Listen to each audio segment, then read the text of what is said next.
C'est presque gardé. On n'a pas compris le chauffeur qui était devant nous. On s'est suivi. Et puis on s'est comme ça.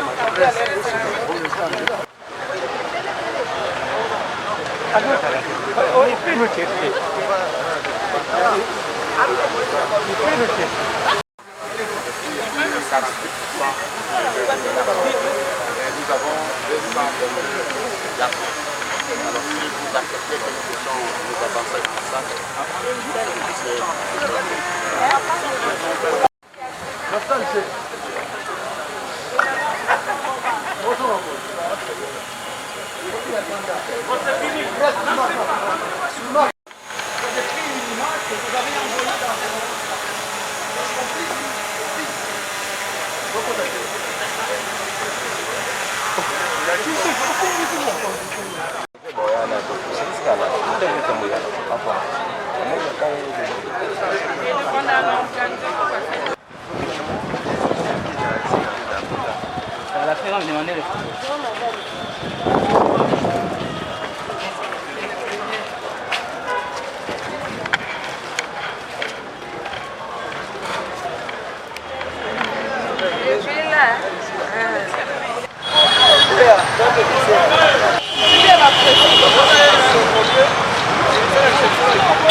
Nous avons une exception parmi les participants. Nous recevons beaucoup plus de 70% des participants. Donc la jeunesse musulmane qui participe. Et la plus petite et le plus petit de tout le monde à 16 ans et le plus vieux à 30 ans.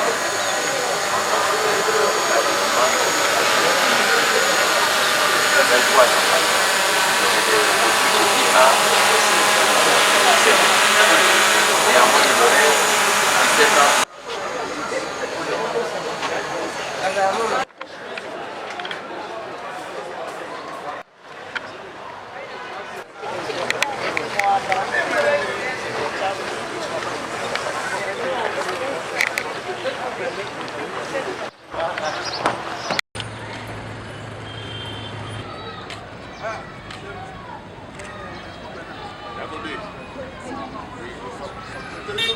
C'est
pour le latte philo. Donc nous voyons au moins qu'il y a... 8 écoles. Non, 7 les écoles. filles sont plus nombreuses que les garçons.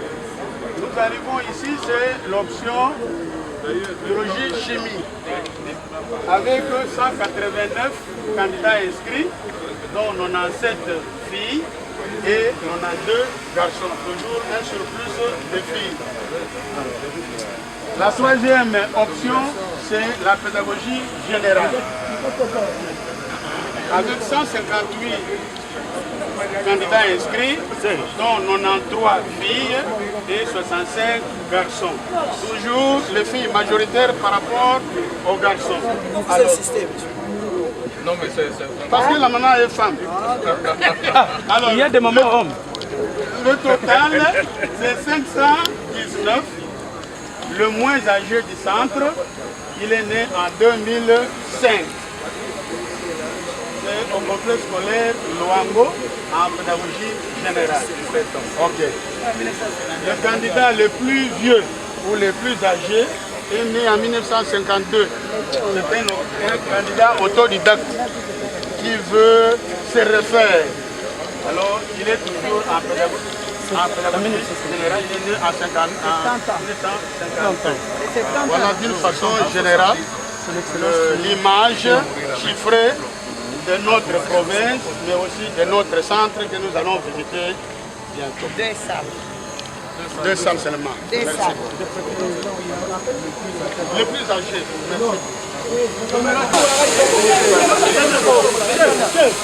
Merci.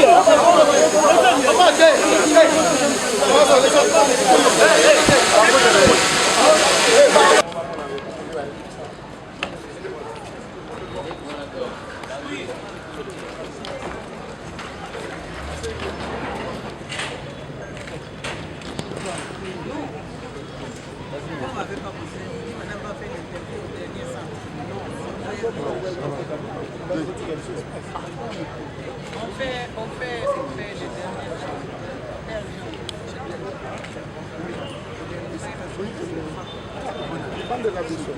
Allez, montez au marché, s'il vous plaît.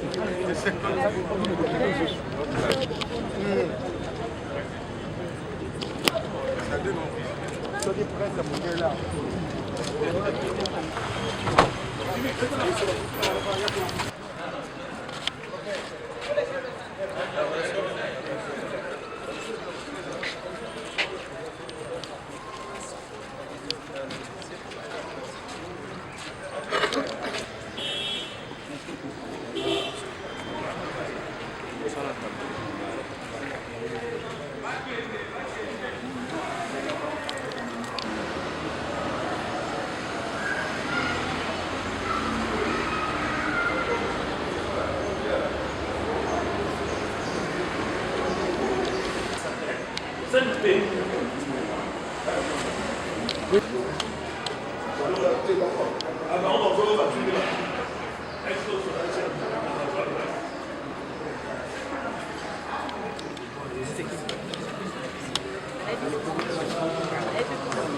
La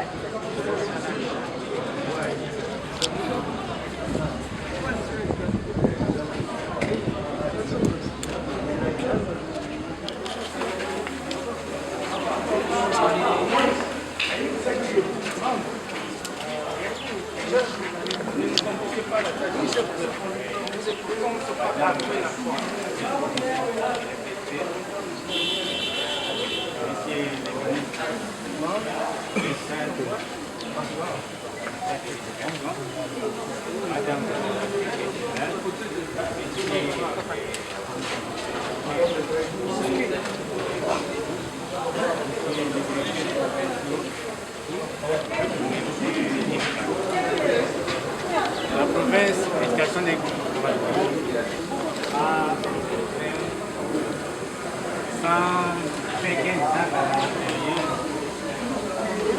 15 411 filles et garçons. Particulièrement, vous avez 7152 filles. Particulièrement le centre migratoire, centre philippin, a 2426 candidats, dont 157 filles. Les plus âgés à 16 ans, comme dans la province, les moins âgés à 16 ans et les plus âgés à 69 ans. Mais en fait, 69 ans. Les moins âgés à 16 ans, les plus âgés à 69 ans. Mais dans mon centre, les moins âgés à 16 ans et les plus âgés à 25 ans.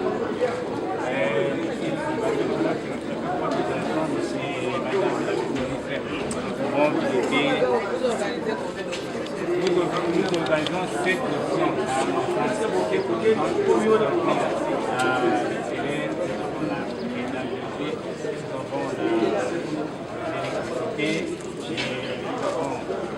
Construction et nous avons la mécanique les voies de enfants et les employés.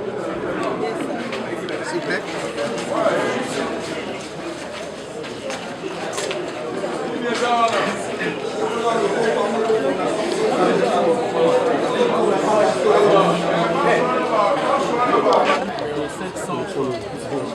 Choisi dans chacune province éducationnelle de Kinshasa, pouvons-nous savoir les constats que vous avez relevés et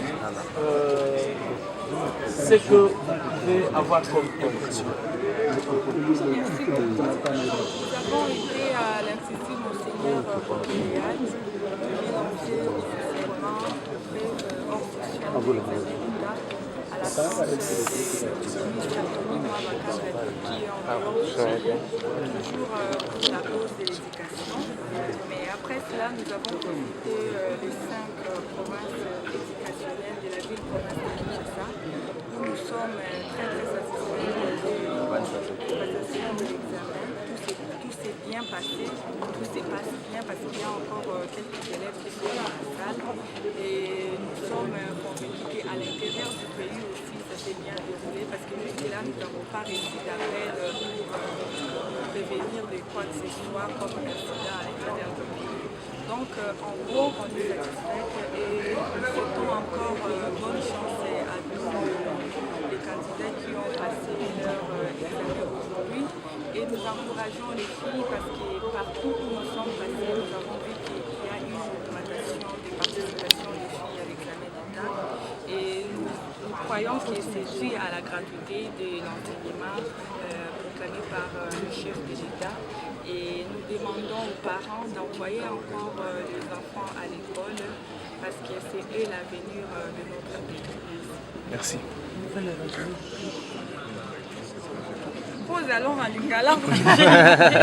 Excellence, on a visité 5 provinces éducationnelles à Kinshasa. Est-ce que tu as constat au Sali et impression aux anango lelo kotala lolenge bana bavandi na classe kotala lolenge bana basi bali tokoki koyeba impression kani ozali nango? Merci beaucoup. Je ne saurais pas. d'accompagner son Excellence Madame le Vice-ministre dans sa ronde dans toutes les 5 provinces éducationnelles de Kinshasa. Pouvions-nous connaître votre sentiment parce que c'est vous l'organisateur de cet examen dans sa dimension hors session. Tout est bien qui commence bien. Jusque-là, comme on l'a si bien dit, son Excellence, Madame le Vice-ministre, il n'y a pas d'incident jusque-là. Nous n'avons pas eu. Ce qui est vrai, c'est qu'il y a quelques candidats qui arrivent en retard. Ça se fait. C'est pas grave. 5-10 minutes d'absence, c'est de l'indiscipline, cela est vrai, mais nous demandons aux encadreurs de faire tout pour qu'il n'y ait pas de dérapage. Alors, comme je l'ai dit, tout se passe bien. L'incident, c'est quoi à ce niveau? L'incident signifie, par exemple, qu'il y a pénurie, qu'il y a manque de cahiers d'items. Mais jusque-là, on ne nous a pas signalé qu'il y a du moins dans la ville, province de Kinshasa. Tout se passe bien et j'espère que la suite aussi ce sera bon parce que la suite, nous aurons l'oral de français et puis la pratique professionnelle. L'organisation au niveau national, nous ne nous inquiétons pas. Mais comme vous le savez, je l'ai annoncé hier auprès de vos confrères journalistes qui étaient avec moi.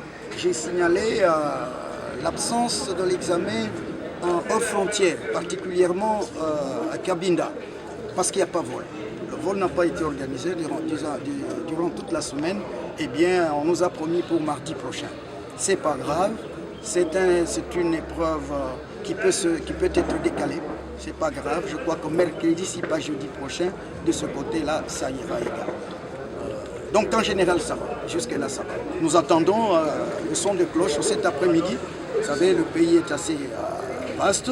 Nous avons 60 provinces éducationnelles et nous attendons les rapports de ces provinces-là. Monsieur l'inspecteur finaliste, qui tôt dans la soirée ne connaissait pas encore leur centre de cassation de la. C'est grave ce que vous dites, monsieur. Un candidat qui ne connaît pas son centre? Voilà. Ça signifie quoi? Ça signifie quoi? Un candidat, il est listé, il est dans une école donnée. Vous allez dire Saint-Jean, c'est pas que l'école Saint-Jean est à Terre Jaune et que le centre c'est à Terre Jaune, ça c'est très grave. Non, j'appelle ça rumeur, remous, inutile. Faut pas que les enfants passent leur épreuve sous stress. Ils le savent, ils le savent. C'est lui qui ne sait pas, c'est qu'il n'est pas candidat régulier. Alors vous nous donnez de la matière. Je vais bien vérifier si c'est un candidat régulier ou si c'est un cas de substitution. Merci. Ce sont des gens qui viennent en mercenaires. Nous allons vérifier le cas. Merci de l'information. Merci général. Merci. Eshima, votre magazine qui bat au rythme de l'actualité.